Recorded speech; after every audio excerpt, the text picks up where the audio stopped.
இந்த கூட்டு சகோதரிகள் எல்லாம் உடலால் ஒன்றாக இணைந்திருந்தார்கள். ஒரு நாள் அவர்கள் இருவரும் ஒரே நபரிடம் காதலித்தனர். ஆனால் அந்த நபர் பெரிய சகோதரியை கேட்டுக் கொண்டிருந்தார். அவர்களை காதலாக இருப்பது என பார்த்ததும் இளைய சகோதரிக்கு பொறாமை ஏற்பட்டது. அவரது சகோதரி தனது காதலை பறிக்க நினைப்பதாக அவளுக்கு தோன்றியது. இளைய சகோதரியின் இந்த விசித்திரமான நடத்தை பெரியவருக்கு மிகுந்த தொல்லையாக இருந்தது. எனவே அவர் அவர்களின் தாயிடம் கட்டாயமாக உடலை பிரிக்க சிகிச்சை நடத்த கேட்டார். ஆனால் இளையவர் சிகிச்சையை மறுத்தார். விஷயங்கள் மறுநாள் அந்த ஆண் தூரம் செல்ல போகும்போது நிலைமை மோசமடைந்தது. மூத்த சகோதரி அவரிடம் விடை சொல்ல விரும்பினார். ஆனால் இளைய சகோதரியின் பிடிவாதத்தால் அவள் அதை செய்ய முடியவில்லை. அந்த ஆண் போய்விட்டார்.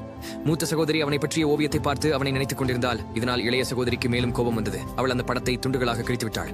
மூத்த சகோதரி இதற்கு மேலும் சகிக்கவே இயலாது. அவளிடமிருந்து பிரிய முடிவெடுத்தாள். ஆனால் ஒரு வாதம் நடைபெற்ற போது இளைய சகோதரி அவள் கழுத்தை நெரித்து தள்ளி அவளை கொண்டு விட்டாள். இந்த இரகசியத்தை மறைக்க அவர்களின் அம்மா அதற்கு பிறகு மஜ்பூரான நிலைக்கு தள்ளப்பட்டார். அறுவை சிகிச்சை.